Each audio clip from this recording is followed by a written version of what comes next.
یقیناً دو اہم گیسٹ سے میری زیادہ بات ہوگی. ایک ہیں رضا حیات ہراس صاحب، سابق وزیر مملکت، سینئر سیاستدان.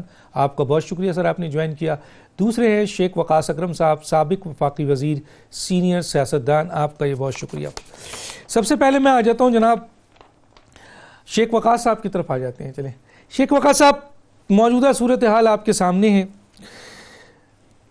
پی ٹی آئی کے بارے میں کہا جا رہا تھا کہ یہ ایک مثلا سلیکٹڈ وزیر اعظم ہے، سلیکٹڈ کا الزام ان پہ آتا تھا، اور اب ہم دیکھ رہے ہیں کہ پیپلز پارٹی اور پی ایم ایل این نے جس طریقے سے آرمی ایکٹ کی ترمیم میں غیر مشروط سپورٹ کیا ہے، جو فاصلے ہم دیکھتے تھے اسٹیبلشمنٹ اور پیپلز پارٹی اور پی ایم ایل این کے، یقیناً وہ اب فاصلے بہت کم ہو چکے ہوں گے.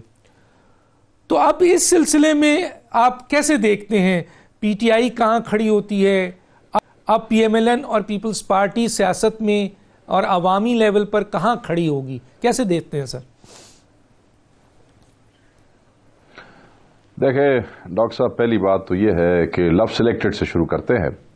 یہ ایک ایسا لفظ ہے جو کہ بلاول بھٹو زرداری نے استعمال کیا پرائم منسٹر آف پاکستان کے لیے، اور اس سے بڑے پریشان ہوتے ہیں پاکستان تحریک انصاف والے. اور میرا تو یہ بھی اطلاع ہے کہ جس وقت بلاول بھٹو زرداری میاں نواز شریف کو جیل میں ملنے کے لیے گئے، آپ کو یاد ہوگا چند ماہ پہلے جس وقت وہ جیل میں تھے، تو میاں نواز شریف نے جہاں باقی باتیں کی وہاں یہ بات کی کہ بھائی اس سے پہلے کہ کوئی اور بات کی جائے، یہ لفظ آپ نے بڑا نکالا ہے، یہ selected. Well it was on a lighter side. تو یہ ایک چھیڑ بنا لی گئی وزیر اعظم پاکستان کی، کیونکہ وہ آگے سے ریاکٹ پھر پی ٹی آئی والے اسی طرح کرتے تھے اس لفظ پہ. مگر اس لفظ کی ایک تاریخ اگر ہم صحیح معنوں میں دیکھیں تو یہ کوئی پاکستان کی تاریخ کے پہلے سلیکٹڈ وزیر اعظم نہیں ہے. دنیا میں پاکستان جیسے تھرڈ ورلڈ کنٹریز جو ہیں، ان کے اندر جہاں پہ حکومتیں سیاسی آتی اور جاتی رہتی ہیں، وہاں پہ اس قسم کی سلیکشن جو ہے پوری دنیا میں ایک معمول ہے. اور پاکستان کے اندر بھی سلیکٹڈ کہنے والے بھی اس قسم کے سلیکشن پروسیسز کے اندر سے کئی دفعہ گزرے ہیں اور کئی دفعہ سلیکٹ ہوئے ہیں. اور سلیکٹ ہونے والوں میں ماضی میں اگر ہم چلے جائیں تو پی ایم ایل این بھی شامل ہے. پاکستان پیپلز پارٹی جس کی ایک بڑی ہسٹری رہی ہے ڈکٹیٹوریل ریجیمز کے خلاف لڑنے کی، اگر ہم ان کا پچھلا دور دیکھ لیں زرداری صاحب کا، تو اس میں بھی ہم لفظ سلیکٹڈ تو نہیں کہہ سکتے، مگر سلیکشن کا ایک عنصر واضح طور پہ موجود تھا، اور جس کی وجہ سے انہوں نے وہ 5 سال حکومت مکمل بھی. کئی موقع آئے جس پہ یہ اندیا ملا کہ شاید یہ صبح چلے جائیں گے، مگر at the end of the day selections جو ہیں وہ پھر ایسی رہتی ہیں. سو میں یہ سمجھتا ہوں کہ یہ تو ایک پاکستان جیسے ملک کی سیاسی تاریخ میں بہت سی سلیکشنز ہوئی ہیں، تو کسی ایک کو کسی دوسرے کو سلیکٹڈ کہنے کا شاید ایک دوسرے سے بڑا دعویٰ نہیں ہے. کوئی ایک دوسرے پہ بڑا دعویٰ نہیں رکھ سکتا کہ میں تمہیں سلیکٹڈ کہہ سکتا ہوں اور تم مجھے نہیں. سو اب یہ جو نئی ڈیولپمنٹ ہوئی ہے جس میں ان لوگوں نے پاکستان کے وسیع تر قومی اور دفاعی مفاد کے اندر آرمی ایکٹ کے اوپر ووٹ کیا ہے، اگر میری ذاتی رائے لی جائے تو میں تو پہلے دن سے یہ کہتا تھا کہ اس قسم کے ایشوز آپ کو ساتھ بیٹھ کے ہی حل کرنے چاہیے، اور اگر اس کو کسی سیاسی پوائنٹ سکورنگ کے علاوہ گفتگو کی جائے تو یہ بڑا اچھا کام ہوا ہے. مگر اس سے بہت سے سوال پیدا ہوئے. پہلا سوال کہ یہ قومی مفاد ان کو اسی وقت کیوں نظر آیا جس وقت حکومت نے امبیرس کیا بار بار فوج کے ادارے کو سمریز کی صورت میں کمیٹی میں عبوری چیئرمین کہ اس میں جب بل آیا، وجہ کیا ہوئی؟ دیکھیں مہنگائی کا ایشو ہے، وہ قومی مفاد ہے، اس پہ اکٹھے نہیں ہوتے ہیں. بڑے دانشور لوگ ہیں یہ آپ سمجھتے ہیں نا. لا اینڈ آرڈر کی سچویشن ہوگی اس پہ اکٹھے نہیں ہوں گے. ریفارمز کی بات ہوگی اس پہ اکٹھے نہیں ہوں گے. الیکشن کمیشن کو بہتر کرنے کی بات ہوگی اس پہ اکٹھے نہیں ہوں گے. ریگنگ کی بات ہوگی اس پہ اکٹھے نہیں ہوں گے. یہاں تک کہ اگر کہیں بہت سے لوگ مل جائیں اور وہاں پہ نماز پڑھنی ہو تو جماعت اکٹھی جو ہے وہ نہیں ہوگی، اپنی اپنی جماعت بنا کے کھڑے ہو جاتے ہیں. تو ایسے کیوں ہوا؟ ویل میں نے اپنا نظریہ تو آپ کو دے دیا کہ آئی تھاٹ کہ یہ ایسے ہی ہونا چاہیے تھا اور بڑا اچھا ہو گیا. ایمبیرسمنٹ کس کے لیے ہوئی ہے؟ دیکھیں پہلی ایمبیرسمنٹ اگر آپ سوشل میڈیا دیکھیں, الیکٹرانک میڈیا دیکھیں, پرنٹ میڈیا دیکھیں, تو نون لیگ کا ایک جو نیریٹو تھا وہ بالکل دھڑام سے نیچے گر گیا ہے, اور ان کو بڑی امبیرسمنٹ ہوئی ہے, بڑا دھچکا پہنچا ہے. ان کا جو ورکر تھا بیچارہ بڑا امبیرس اور پریشان ہوا ہے.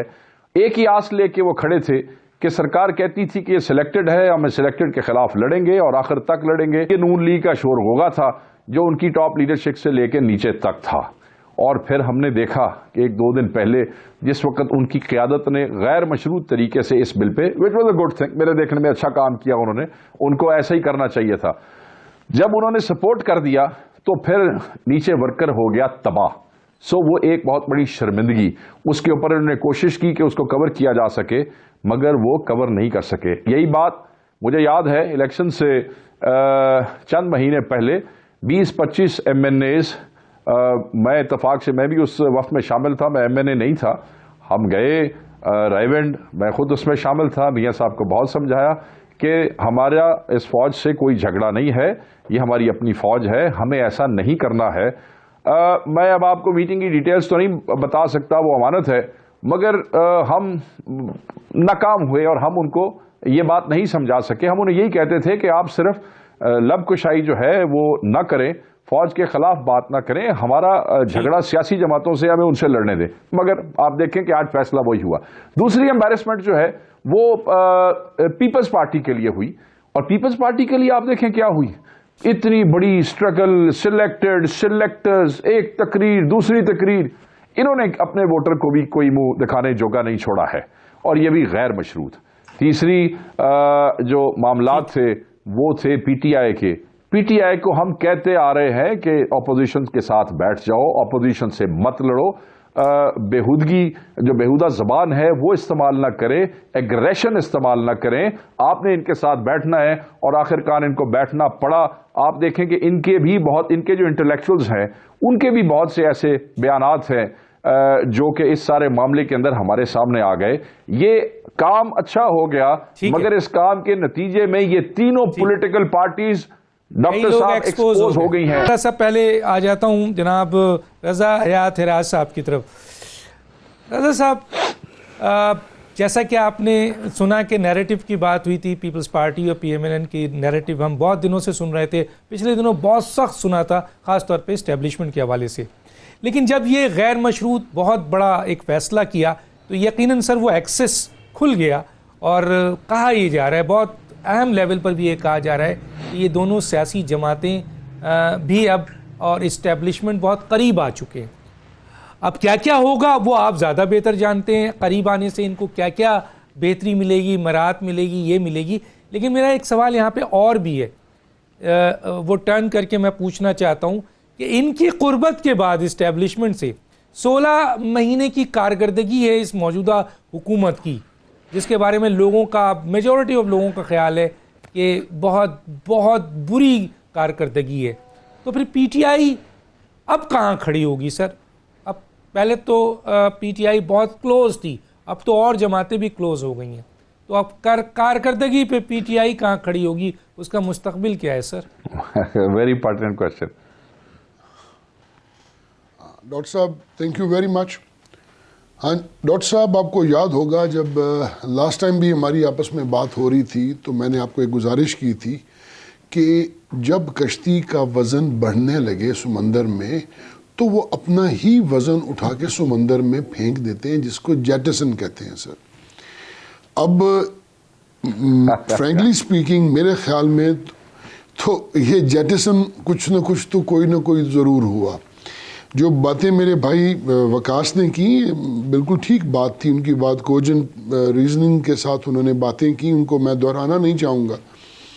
اب پہلی بات آ جاتی ہے کہ اس سے آگے نظر کیا آتا ہے. دیکھیے صاحب, یہ میں سمجھتا ہوں کہ پاکستان کے لیے بہت اچھا ہے کہ پاکستان کی آرمی کو ہمیں امپریشن یہی دینا چاہیے اور ہونا چاہیے, اور ایسا بالکل درست ہے کہ وہ کسی ایک سیاسی جماعت کی نہیں, وہ تمام پاکستانیوں کی ہے.